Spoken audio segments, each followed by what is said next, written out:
It's that time of the year again, Zels.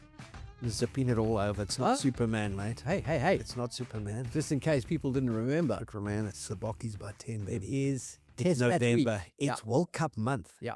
I love it, eh? Yeah. November for me is even better than most of the first 6 weeks of a World Cup because it's strength against strength. It's the best of the North against the best of the South. And it's played at a time where you want to see rugby and you want to see it played in some terrible conditions. Well, I mean, historically, it's been the only time of the year where the Northern Hemisphere has actually really had a chance against the Southern Hemisphere teams because of the conditions. You're playing up there, mate. They come down here, they get hammered. It's that time of the year when they all get hope again for the next World Cup.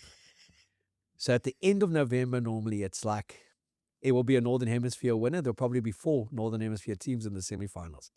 It's just one of those things. Also, it's one of those sort of structures in the format where Ireland don't have to worry about semifinals, mate, because there aren't any. In fact, you actually qualify immediately. It's only 4 games. No, well, it's 3 pool games they play. There you go. There you go. There you go. We know how good they are in the pool games, mate. Very, very good. Bloody tough. Very, very good. You know, Andy Farrell did say that the Southern Hemisphere players would never understand Six Nations rugby because they don't play Currie Cup anymore. No, that he said, but it's like cup final every time you go out there. And the Southern Hemisphere players said, well, they would never understand a World Cup final moment, especially winning it. And they're not wrong. Yeah. But it is. I love November. It's the Boca. Rassie squeezed one in before we go and play France in Paris on the 8th of November. And that's not revenge, guys. Let's be clear about one thing. The French can't get back that quarterfinal, regardless of what happens. We won it 29-28. We won the World Cup. They stole the World Cup from us as hosts. So we just took the cup back for 4 years to show them why they should never have stolen it from us. So it kind of balanced out. So I would rather have had winning the World Cup than hosting it. Although commercially I was a lot poorer because of that. But we played Japan. Eddie's been kind enough, Eddie Jones, to have a little warm-up against the Wallabies. 1915, they were bloody good. The best ever performance against the Wallabies. And going to Wembley on the same day that Australia play England at Twickenham, the Allianz Stadium. So a crowd of between 40 and 60,000 expected. London really becoming South Africa's second home. Home away from home for the Bockies. Rassie's going to pick his 23. He names it Tuesday afternoon SA time. Question to you, Zalamantor, is, does he pick the 23 that's going to play against France? No, of course not. Definitely not. No, I think it'll actually be a fun game. There'll be, with that time of the year, I'm going to say Jeopardy again, but I think it'll be one of those games where it's relatively experimental. Japan will be in the game for pieces of it. Eddie will have an ace or 2 up his sleeve, and I think the Boks win it, but it'll be entertaining. I think it'll be exactly the sort of the scene setter for the serious part of the tour. Okay, but if you say he's not going to pick pretty much the side that will go out to play France and have a hit out, if he's not going to pick them, then why did he want this game?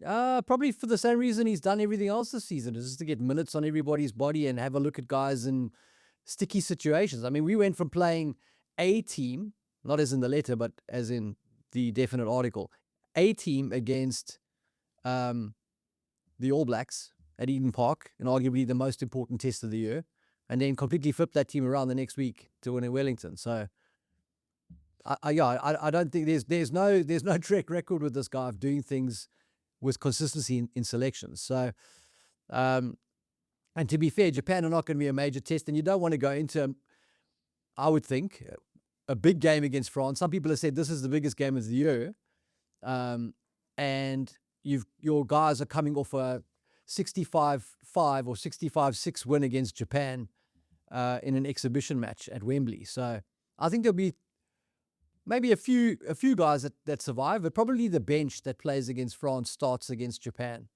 and then the rest is fillers. Okay, well, we're doing this wonderful collab with Pick and Pay, and it's called the Collector Box. The cards, there's 30 cards, including Rassie Erasmus, and there's a gold card the Rassie Rasmus gold card. And Anybody got one? I got one, okay? I couldn't believe that. Really? When you open a pack like that, you get the gold card, you just don't open another pack. But what I'm going to do with that gold card is, because if you do complete your album and you get that gold card as well, the golden ticket as they call it, then you can add your gold Rassie Rasmus card to your collector box digital album, and you can go into the draw and stand a chance to win 2 tickets to the Cape Town Sevens on December the 6th, a signed Springbok jersey, and a change room tour during 2026, which I remind you includes 3 test matches against the All Blacks in the greatest rivalry tour. So whether you order online, Pick and Pay ASAP, or you go in-store and you order at a Pick and Pay hypermarket, Pick and Pay clothing, and Pick and Pay supermarkets, you can get it in book form, album form, you can do it online. But what we're going to do, the Keo Zels show, I'm speaking on your behalf, just before that draw is made, Yes. we're going to keep that gold card, the golden ticket, and if you just email me, keo@keo.co.za, that's keo@keo.co.za, over the next month, during this November month, if you just email me how you're tracking, a little screenshot of your album, you just go into the draw, and we'll make the draw in here, and one of you who at that time may not have the golden ticket will win the golden You'll ticket, complete their set. courtesy of the Keo Zels show, and obviously courtesy of Pick and Pay ASAP, because they did deliver it to us. So 25 of those 30 players in these cards are on tour. How many of them do you think feature in that opening 23? Before I answer that question, I just want to know from you, that gold card, are you actually going to part ways with it and send it to the person that we pick? I know, mate. You're going to hold on to that? No. You know what will be happening? You will be getting on your Pick and Pay ASAP Vespa, Yeah. and you'll be delivering it to Okay, them. Okay. So Hey, you are going to part ways. You've been itching. I don't know if you're going to do it, man. No, I have to do it, mate. I have to do it. I want to do it. That day. You're going to have Hey, shakes. I have to Getting do that it. I card. want to make some kid happy. You're 64. You're not really a kid. So lots of interest with the box. 5 test matches. All the squad will play over those 5 test matches. Yeah. We've got Japan. We got France. We got Italy. Then we got Ireland in Dublin, the big one for many. And we rounded off with that charitable match against Wales on the 29th of November, the Principality in Cardiff, where we've come to enjoy going back there. That's a nice way of putting it. I thought Wales had a nice jersey. Yeah. Eh? Yeah. They kept the side and they feel very, very tight. So just incredible rugby November. The All Blacks on tour. They do the Grand Slam. Although, can you call it a Grand Slam when the first match is against Ireland in Chicago? That's a question that people have asked as well, but it is a Grand Slam. Australia's on tour. The Pumas will be in action. Japan's there. Some of the Pacific Island nation teams are there. It is just this riveting month of test match rugby. It's just, for me, it's the highlight month of the calendar when we all go there in November. Yeah. Just in terms of the intensity, the amount of games, and I know it does test many relationships, many a marriage, because it all starts around lunchtime and it ends around midnight. And I hope Teed it up so beautifully. And I hope you have lots of castle lagers that you at home, that you're responsible so you can drink lots, and you never get in a vehicle, and you do it responsibly, or you make sure you've got a mate who doesn't drink if you go out to the pubs. But I get so excited. It's like that gold ticket excitement when I see Box on tour November in the UK. Remember, it's 2 hours back. The clocks have gone. So Bok match starts at 1800 on Saturday, South African time, not 1700, which always puts me under a little bit of pressure for that Sunday Times column, because I like to have it Promptly on the final whistle. on the final whistle. When it's 17:15 with 2 minutes to go, it makes for a hell of a kind of like stressful 10 minutes. Yeah. But looking at that box setup of the side that played and won against Argentina to complete the Rugby Championship, that 23, who do you expect to be in and who to expect to be out? This is such a difficult position to try and pick Rassie's team because... Well, I need you to do it because you've got 24 hours to play selector. Okay, so, mate, I actually don't know who of those guys are going to survive. You know, whether he's going to go full metal jacket against Japan, I doubt it. I think probably the guys that were on the bench in that game. or maybe feature. Maybe a guy like, I was going to say Jan Hendrik Wessels, but maybe a guy like Arceus Neyman starts in that kind of a match. And Grant Williams, and we go for speed, and, you know, we test our tempo against a team that won't really challenge us for physical supremacy. I think that's an obvious way to go against Japan. So how many of them, I don't know. But I would like to see, what I'm excited about for this tour, especially the opener, is to see how many of these sort of new bloods or junior box, as in low cap guys, get opportunities. And I think against Japan, you're probably going to see a few of those guys. So I know Zach Paulson is on the tour, and we've got Ben Jason Dixon in the mix again. I'm quite keen to see how guys like that, where do they get a gap? Is it only against Wales? do they see some time against Japan? And then bigger picture for the tour, the things that I'd like to see come out of this tour is just answers to questions around who are the starters, who are the main guys heading into that 2026 season that is going to be an absolute blockbuster with the All Blacks coming to visit. Just finding some answers around that, getting clarity around Bongi's situation with the box. What is the pecking order at hooker? Where does Johan Krobler feature now? He's back in the mix. Gerard Steiner comes back. That's going to put a cat amongst the pigeons for the race for the number 1 jersey. So Ox is obviously entrenched there. So yeah, those kind of things. I'm more interested in the position battles and where the guys feature coming out of this tour. But to play selector when Rassie's on the dice is dicey. But do you see a noticeable difference? You talk about who are the starters, who are the finishers, like who's a 1, who's a 2. Do you see that as being entrenched in the side that there is a 1 or a 2, or that it's like a lot like when I watched the Stormers play in the last 5 matches? If you look at their starting pack and who comes off the bench, if you swapped it around, there's not a hell of a lot of difference in terms of the impact both can give and both can do as starters. So when you look at the box, you'd like to think an Earben is a starter. Peter, Steph, Toy, Sia, always starters. An Ox, traditionally a starter. Wilco Lowe, they're proving that he can come off the bench and be destructive for 40 minutes. Yep. Arun Nokia can provide impact from the bench and start. Same with the Viking, Arceus Neyman. Then we go to Kwacha. Always preferred him off the bench in terms of the high-stakes box setup. Jasper Wiese, for me, an out-and-out starter. Don't know what impact he would bring off the bench. If the game opens up, it's not suited for that last 20. Grant Williams has proved he can do both. Kobus Reiner can do both. Krappy's more starter, I would say, than someone who's going to come off and provide some form of electricity. Sasha could do both.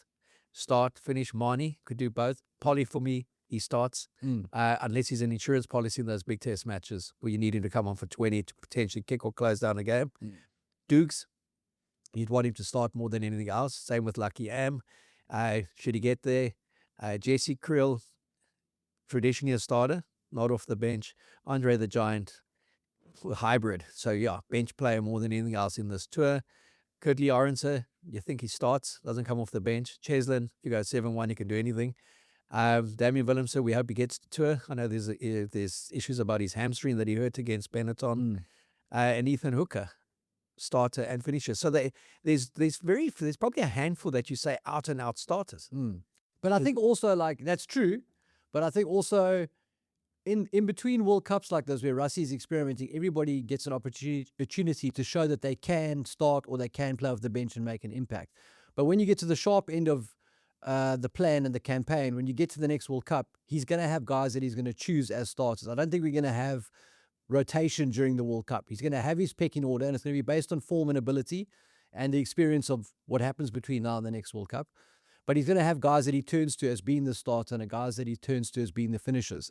And so the makeup of those teams affects how you're going to play. So, for example, you said Andre Pollard there. If he decides Andre Pollard's going to be his bench guy, that's going to change how you play the game and what your capacity is to close out games and to get into an early lead and your management around that. So for me, that's interesting. I'm quite keen to understand where this is all going and what it's going to look like and who are the players that are going to drive it when we get serious. So getting answers around that. And like Bongi's a great example. He's a guy who would have been a mainstay. There were times in the last 5 years where I thought he'd overtaken Malcolm Marx as the best hooker in the squad. And now people are saying, is Bongi done? So that leaves a massive hole potentially in the squad.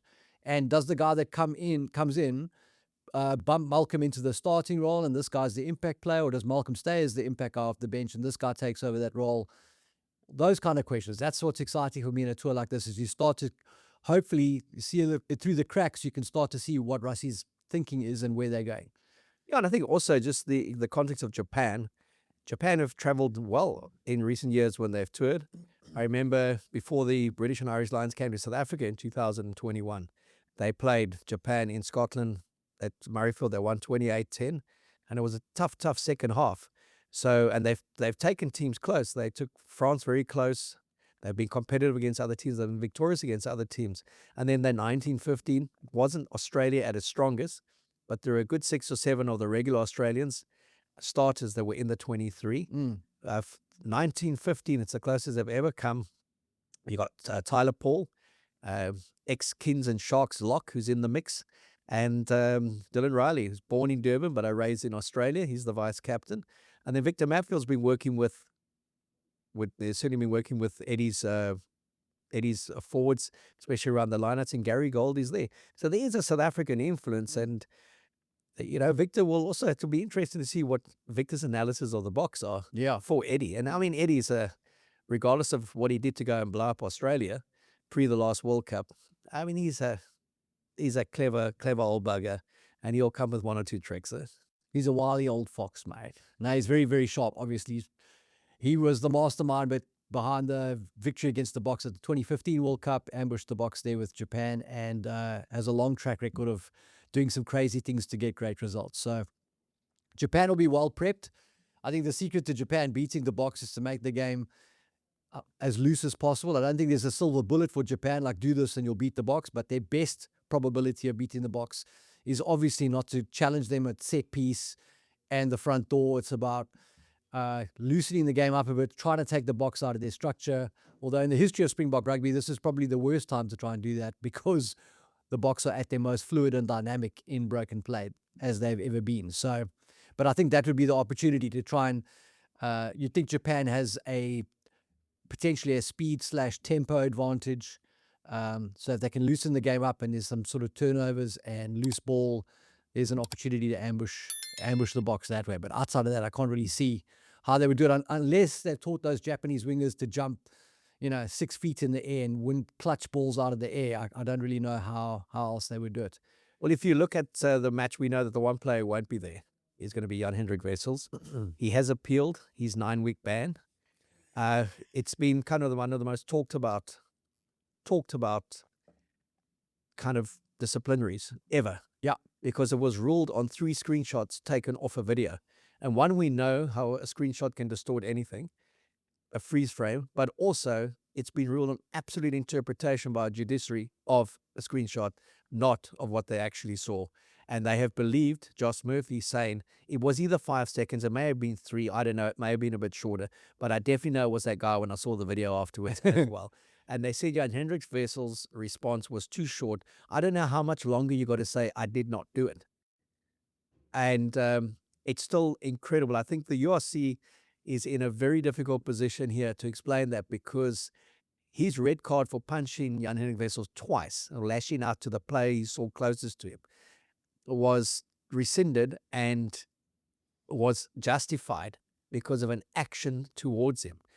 So that implies that if I punch you in a game and you hit me back, you would never punch me had I not punched you. So that takes out that retaliation. That century-old. Yep. The retaliator is worse than the actual instigator. Yeah.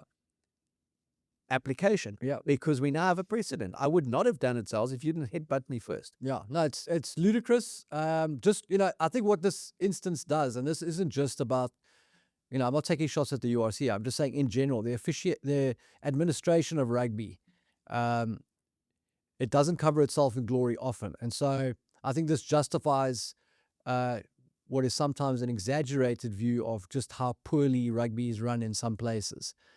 And that's not good for the game at all. So, I don't know how they're going to untangle themselves from this. Aside from taking disciplinary action against the people that decided this, there is no way you're going to be able to justify the decision-making process.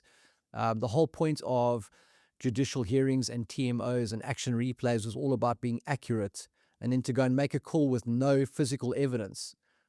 It's not like he bit his arm. It's not like the guy's got teeth marks in his arm. You can say, well, somebody bit him. You've got no evidence of anything actually happening.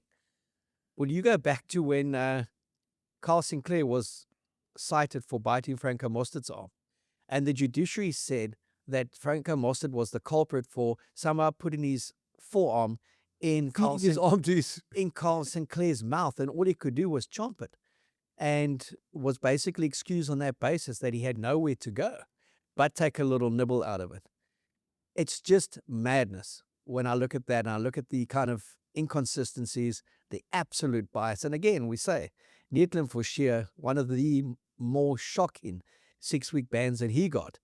And the appeal wasn't even entertained, and it was the same independent judiciary. And we call it an independent judiciary, but there's such a bias when you look at that. And then a few hours after this finding comes out, Ruan Nokia gets cleaned out, nearly decapitated by a bloke who was in no way looking at the ball, and the referee says it's play on.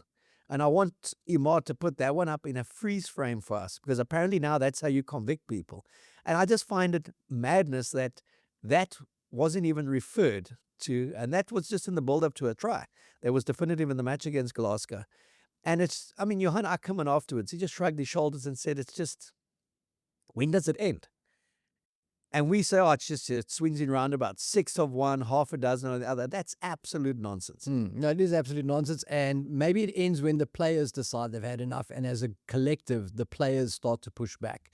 I think maybe for too long, the players have been taking instructions from the administration. And maybe that needs to change. Maybe somebody needs to look at that. But definitely, crazy decision. Again, I don't know how they're going to untangle this now. Let's hope the right decision is eventually come to. But like you mentioned, Jan Hendrik is already going to be missing time. And the World Rugby's biggest thing is to speed up the game to a new audience. So they want to take the scrum out of the game. They want to eradicate how many scrums you can have. Held up on the line, a rugby league, goal kick, a dropout. Scrum penalty you can't take. You can have one scrum penalty. After that, you've got to take the free kick.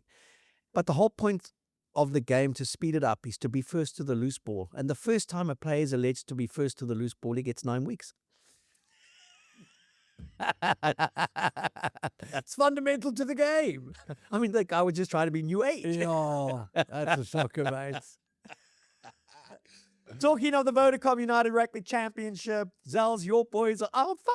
Yeah, amazing. Since you joined, mate, 5 from 5. No, mate, no. It's got nothing to do with me, but fantastic. The Stormers are flying high, unbeaten, top of the log, doing great things. Mate, that's not what you told me to WhatsApp. It's all me. Hey, since I arrived. No, that's funny. No, doing great stuff, mate. I think first Stormers win in Treviso. Benetton, as you know, very, very tricky customers there. And a little bit of adversity early on, sort of coped with it, slotted into their sort of plan and found a way to win. So fantastic. Yeah, I think it's, again, that shock to the system. Benetton were averaging 30 missed tackles a game going into that game. And then in the first 20 minutes, like, are these guys ever going to miss a tackle? So they 43-0 down. They got all their internationals back. That's their one hit out before they start their home internationals. There were 14 internationals in that 23 and some very good ones. I mean, they were physical. They were committed. They hadn't lost there in a year. They're a difficult team to beat there. As you said, the Stormers have never won there. Yeah. They came close, but they've never won there. Watching the game, I thought it was one of those matches where the Stormers, fortune favored them a bit. And when I say fortune favored them, it wasn't that the try that was disallowed. There was a knock on. So that's just a law that's been applied. But in other games, that would have been missed. Yeah. TMO wouldn't have gone back for that knock. If that was a Stormers try that was called off, we'd all be up in arms. I thought that was quite a marginal call, to be honest. I don't think it affects the outcome of the game, but definitely I thought Benetton probably deserved to score there. But then earlier on, the simultaneous grounding with Ruan Null, you could have argued the same thing. thing. So, but the big one for me was 16-8. Somehow you start sensing there's belief in Benetton. They're getting the scrum engagement right. They're getting favourable decisions at the scrum, and the Stormers 20 penalties in the scrum awarded to them going into this match. suddenly are kind of depowered. The one strike weapon's not there because of an interpretation of that. And they concede just before halftime, on the stroke of halftime. And Umaga had kicked so well, Jake Umaga, and he misses a sitter. 19-8 just psychologically is a lot different at halftime to 16-8. Totally. Yeah. And I just thought that was, when that kick missed, I thought, okay, I think this could be a history-making night for Dubo. D-O-B-B-O, D-O-B-B-O, and Dabo was his name yet. Yeah, I thought the decision by the Storm was to take the 3 points early in the second half. For me, that's where the game was won. Because I think if they'd chased a sort of line-out drive for the try, it would have created that sense of desperation. But if you Benetton, you just come out of the halftime break, you've missed a kick, the Stormers get a penalty, and they're cool, composed, collected, they slotted over, they bang, they reduce the deficit by 3 points. Suddenly, you know, these oaks they're playing the long game here. There's no panic in their ranks. And I think that was a great signal for me. I really thought that was a good decision. And obviously, the kicking game started to click, and Yuri Matias scored a fantastic try. But if you look at 23 league points out of 25, 5 from 5, top of the table, best start they've ever had. 3 of those 5 matches on tour overseas. Yeah. Yes, the draw, one could say, favors them. It's one of the most favorable draws they've had in terms of the quality of teams they've played. But the big difference there was that they've played to win games as opposed to playing to get a bonus point try before they've even won a game. Spot on. And I like that. I mean, they didn't get the bonus point at home against the Ospreys, but they had to also fight for that win. Mm-hmm. Tough first 40 in Treviso. And that's the maturity of this team that I'm seeing, is they just want to win games. And if they get the bonus point, that is a bonus. Where the Stormers of old would playing so much rugger between the two 10-meter areas and putting themselves under a hell of a lot of pressure, where a good defensive team would know. Just pressure them. They're going to play the ball. They're not going to kick it. And there just seems to be so much more variety and balance to their game, and an appreciation for playing in the right areas. I really like the way they played the last 10 minutes. That grubber along the touchline, just to keep Benetton there kick. And say, if you're going to score, you've got to score from 90 meters. You've got to score from 80 meters. Yeah. They've played look for the miracle offload because you're 12 points up, 20 minutes from your own trial, and they score. And all of a sudden, there's 2 minutes to go, and you think, we could actually still lose this game. So a hugely mature performance, wonderful start. As you said, since you arrived there, you've obviously cracked the whip, put some discipline into the boys. No. That's why they didn't take you to Italy. They said they know you've got a very strict diet. But nice to know that our boys can spend 2 weeks in Italy, get 2 wins, eat lots of pasta, I'm sure, drink lots of wine, and come home victorious. So, yeah, I'm just so thrilled for them, for the start that they've had. Obviously, December, they go in, they play that match in November, 1 game, and play Munster, also the only unbeaten team in the league. Yep. They just got out of jail, 17-15 against Connacht. Yep. Close for Clayton McMillan's Warriors.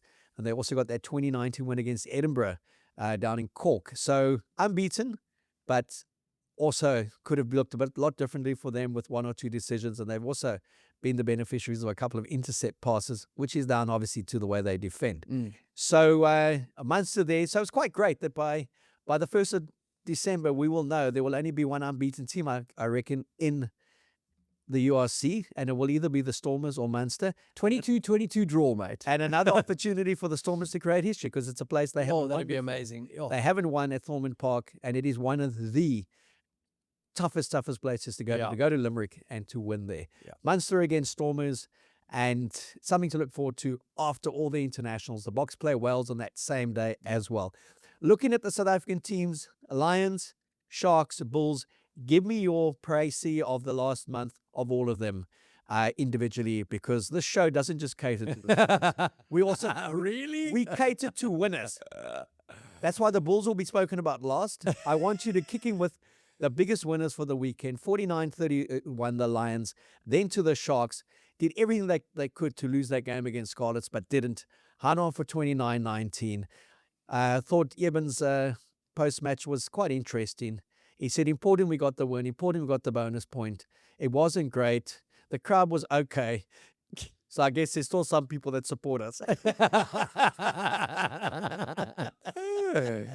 Man, I thought the Lions were great, eh? It's 2 wins in a row now, which puts them up there in terms of win streaks. I think they're 5th in win streaks in the league at the moment, so on the back of 2 wins in a row. That's a great result for them. We were pushing for that, and they pulled it through, so kudos to them. And it was a high-scoring affair. I think they got Ulster to move around the field a bit, but fantastic. The Lions are now 8 on the log, which puts them in playoff contention. That's exactly where they want to be, and a great way for them to sign off before this break. And hopefully gives them an opportunity to kind of do a little bit of a stock take and hit the ground running when we come back to play. Interestingly, the Lions are scoring some tries up front. So they're a team with a track record of playing coast to coast and their backs cutting people to pieces out wide. But we've had a couple of weeks now where you've had hookers and props getting in over the line. Renzo du Plessis, I think, scored a try as well. Good try. So I think they're getting that balance in their game now between speed and power, and I think that's going to put them in a great position to continue this upward trajectory. Hopefully that continues for them. The Sharks, after a really slow start, are on the scoreboard, mate. They've got a win, finally. It may not have been the result that we thought if you look at the rosters, you think they would demolish Scarlets. But I think that this Sharks team has got some big questions, probably a bit of doubt has crept in there. There's some guys going on a Bok tour after that game. So the result is what they were after, and they got it. They've got their win, and they are now trending in the right direction. So I think they need to make some big decisions around the key sort of decision makers in the team. 10 is a place where they've got to find an answer there. I don't know how they're in a position when they've got so much talent across the board, but quite sort of light in depth of proven, I would say, test caliber options there. There's nobody there that really puts their hand up. So some decisions to make around that. But yeah, I thought they were good in patches. I think again, Manny Chituka scored a great try. For me, he's really a sleeper. I think he's a guy that can step up in a big way and could have a breakout campaign. I've been saying that for a while now, though. But he's just needed an opportunity to play. But he's big, he's athletic, he's smart, and he's got an engine. So I'm keen to see what he does this season. He's an exciting prospect to me. Lorenzo Julius had a good game.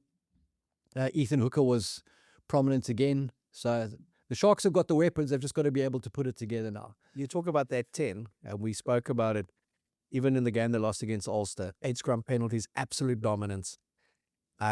Great outside backs, strong midfield with Andre the Giant there. Run over anyone if he wants to. But then just not a Sasha, not a Dan Carter, not even a Mornay Steyn in terms of someone who understands percentages, field position. Just, you take how well Yuri Matia's game has matured. If you stick a guy like Yuri Matia there, he would just conduct proceedings a bit because you're getting such front foot ball and you've got like the biggest 12 in world rugby at the moment on your inside.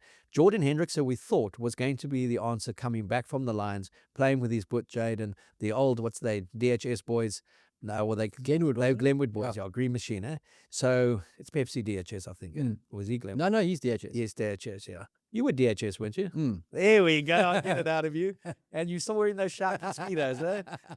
You betcha. You and Gav Rich. Gav Rich has turned 60 years old. Ooh, impossible. It's impossible. 25 going on 60. Yeah, 60 going on 16, man. Yeah. He's just an icon of South African rugby right, South African sports journalism, one of our very good mates. But Gav, I know you had a cracker and the Sharks finally gave you their win. Beautiful. Okay? And then the Stormers doubled that, your adopted team, by giving you another win. So we're going to see you this Friday, mate. We're going to have a few toots with you out in your area, Blouberg. Zelsie will be there as well. For sure. I'm bringing him in for a Brownies and Coke. But yeah, I mean, we thought Jordan Hendrickson would be the answer, and he's played between 15 and 10, hasn't quite done it. And then Jaden has struggled with injury and struggled before. Yeah, so I like Jordan at the back. I think he's a great option there. Big boot, big body, brave. He's got feet, he can move. Yeah, I mean, it is crazy, but I'll say it again. In terms of the makeup of the guys that they've got available to them at the Sharks, I would absolutely look at Andre Estes in a 10. He's a guy who's been around the block, understands the game, is confident, can physically take the ball up himself, wants to be a passer. If he has to, can get across the gain line. And yeah, as much as you'd have to tweak how you play around him, in terms of who you've got available there, you put Andre Estes in at 10 with Lucky Am at 12 and Jorenzo at 13. I think that's more formidable than what they're currently doing. So I don't think they'll make that change, but that's what I would do. And And I would just feed off that pack. I mean, you've got some monsters up there and you've got them in depth. So go forward, get Andre running onto that ball and making some decisions around that, and then look to move the ball wide. But either way, regardless, they are trending in the right direction. They got it right this week. They got the win, and long may that continue. And then if you're ready to talk about the Bulls, mate, I thought, I won't say they were robbed, but the Bulls deserved to come away with more in that game, I thought, against Glasgow. They did really well in patches there. They are explosive. When it clicks, they are really dangerous. Willie Leroux and Seb de Klerk are a problem, and that pack is starting to click. So there's lots going on there, but I thought the Bulls should have been in contention to win that game. I didn't like the way that one played out. No, and I thought they were in total control on the hour. A couple of controversial calls that didn't go their way. And I had my Keo accumulator on Africa picks. I had 8 from 8 with conviction. Felt Ulster would technically do good for the Lions. Had no problem though when the Lions destroyed that accumulator. Yeah. And then felt a lot better when the Dragons held the Ospreys to a draw at home, and thought, this no lacquer. Okay. So I can't blame the Lions for that one. Yeah. But then just looking at that game, I had Glasgow to win, maybe giving them a little bit too much credit, and not thinking that this Bulls lineup that they had picked, because of the many changes he's made, 8 to 11 every match on tour. But they really just looked like a side that is on the improver. The defense still not quite there, but it's getting better. And when that team comes home and everyone's available in the back end of this competition, I don't see too many. I think the Stormers and a full-strength Shark side that goes to Loftus, because of the South African derby element, has a chance. I don't see too many other teams backing themselves to come to Loftus to play a Bulls team that, when everyone's fully fit and loaded, and kind of after around 10 or 11 has found their feet, got that cohesion with Akkers as coach. Yeah. Willie Leroux's playing like he's 19. Yeah, it's beautiful. Looking brilliant. Seb de Klerk is a great young player. Yeah. And it's wonderful to see the best of him. He's on standby for the box. Runokia continues to impress every time he plays. And yeah, I thought they were very good. And had great to see Kurtley Arendse back in the mix. So yeah, Kurtley's try would have been my try of the weekend if that thing had stood up. I thought it was sensational. It rightly came back for a knock-on, but that, I mean, if the Bulls can unlock that element, if they can add that sort of counter-attack transition, kick receipt threat to their game, and pair that with the set piece that's run by Wilco and Rowan O'Keefe, they're going to be a problem. So, well, we are talking about power, precision, sustainability. Our good mate Stecco have always been loyal to us from the outset, and they have always introduced, every Monday we talk about that Stecco moment. Agree with you fully. That was kind of a gimme. Yeah, it was like chalked. Yeah. But then a guy who, and I followed his career closely, Marty's under 23 captain. We talk about the Varsity Cup. Paul Jim Stock, in between the first and the second, is a bit of a Peter Rousseau story. And took a lot of heat in the beginning of his career because of Marnie Lebok being there, Sasha being there, Damien Willemse being there. And has finally seemed to settle into his own groove.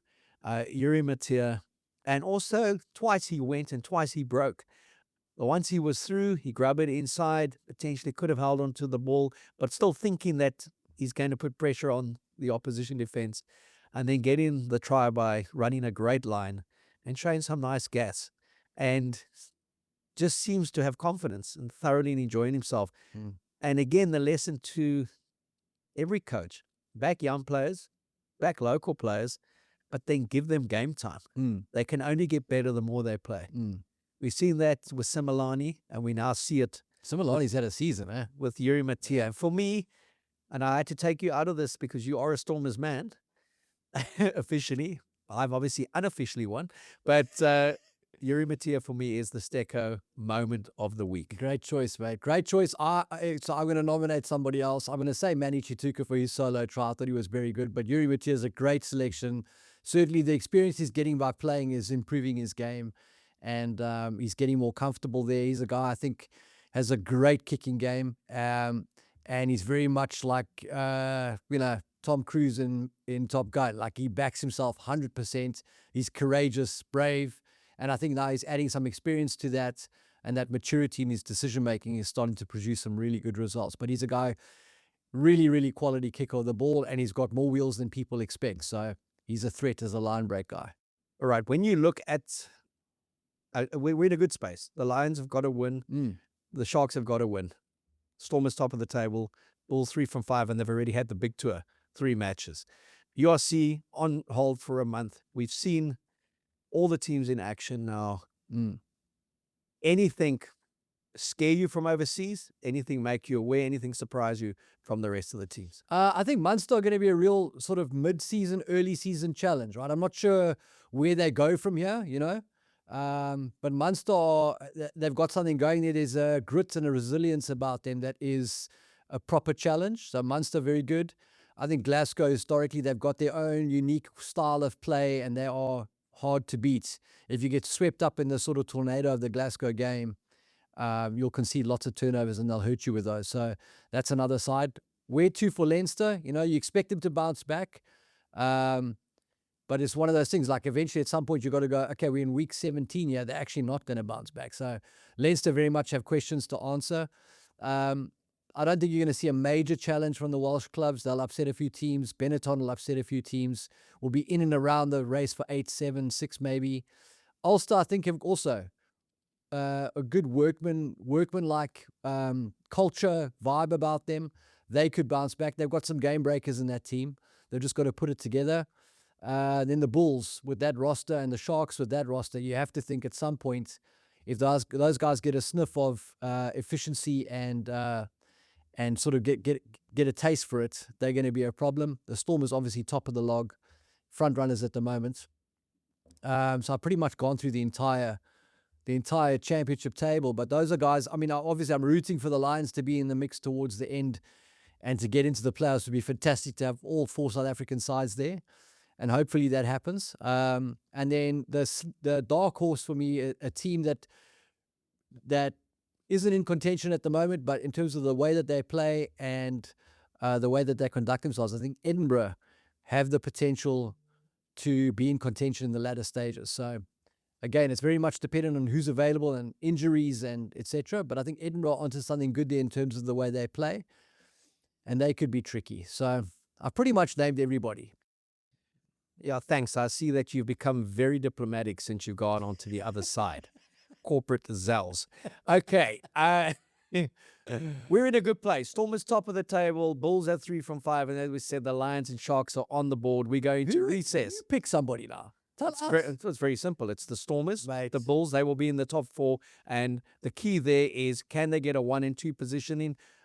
Main theme top 4 means you host that quarterfinal and the potential then to host semifinals. You got to host the playoffs here to win it. But we know what you have to do, but I'm asking you, what is going to happen? Who's your pick? How does it play out? Who are the contenders? Okay, well, I see Munster being strong, but they could have a mid-season wobble. I don't know the depth of that side there. Glasgow, always a side for me there in their bouts. Edinburgh, I don't know about them on the road. They struggle on the road. Very good at home.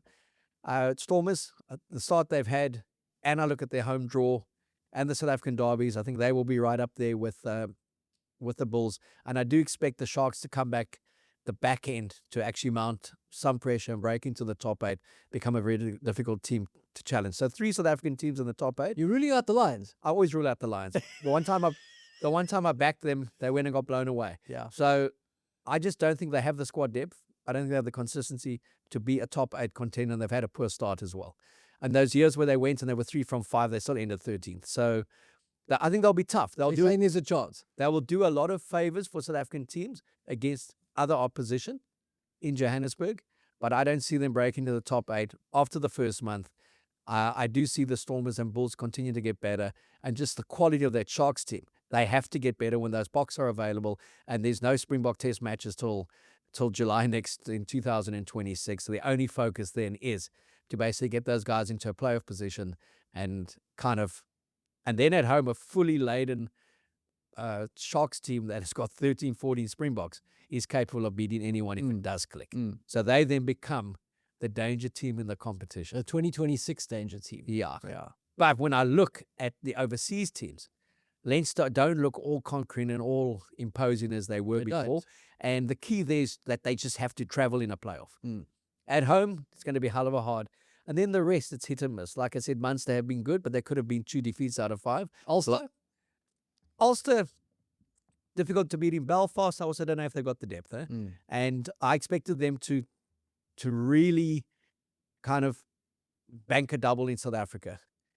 And they were really never in it against the Lions. They came back with one or two good tries, but what I liked about the finish was at altitude, at home, the last 50 minutes, there was only one team in it, and that was the Lions, and they put them away. I just want to see a bit more consistency from the Lions. If you can score 49 points against Ulster, you can play. Correct. Well, apparently not, mate. You just ruled him out. I've ruled them out of a top 8 and a top 4.